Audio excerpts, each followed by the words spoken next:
Hey, it's Dino backstage at the CMAs with Jerrod Niemann. Cheers. Cheers. Hey, coming to Stars and Guitars in 2 weeks, man. From today. 2 weeks from today. Looking forward to a great show. You and John Party, Gary Allen, Van Perry. I don't know if you've worked with any of those guys before. You know, I know all of them. I'm actually pretty good buddies with Gary Allen. You know, we hang out a lot at his place for my wife and his girlfriend are friends, and just an amazing guy. John Party, met him and I know Van Perry, so it's just going to be a good reunion. Looking forward to it.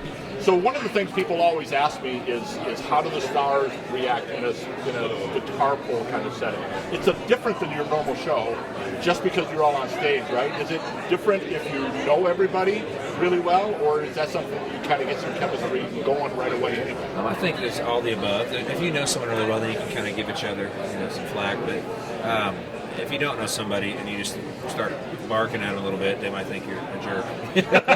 But the truth is, it's fun. It's fun because you do.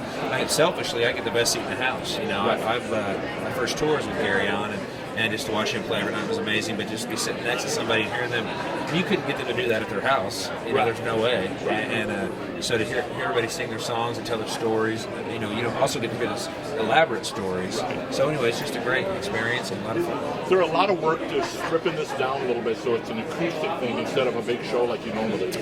I think because when I record, I start out at my house acoustic, and then I build in the studio later and take a drive. So it's really like reverse osmosis sort of. In that case, so I love the acoustic stuff, and it's fun just to hear songs from that. We can't wait for this thing. I know you got a new record you're working on too. You got A Little More Love climbing the charts and working on a full album. And have you been working with Lee on the whole album or just this one song? Just this one song. Lee called me last year and he had found the song, and he said, "Man, this has got a really great vibe and message." And so we recorded it and kind of just kept it in our hip pocket until I ended up on his label, and then we were able to release it. But this album is a mix of I've actually brought it with me from my past label to this one, and went in and recorded a few more, and it's just so exciting to get in there and create. So Lee, we play each other's stuff all the time, and he's not actually, I guess, theoretically part of the time. So just one of your buddies that you bounce things off Someone you can trust. Yeah. Does it end up being a little different from album to album? Do you kind of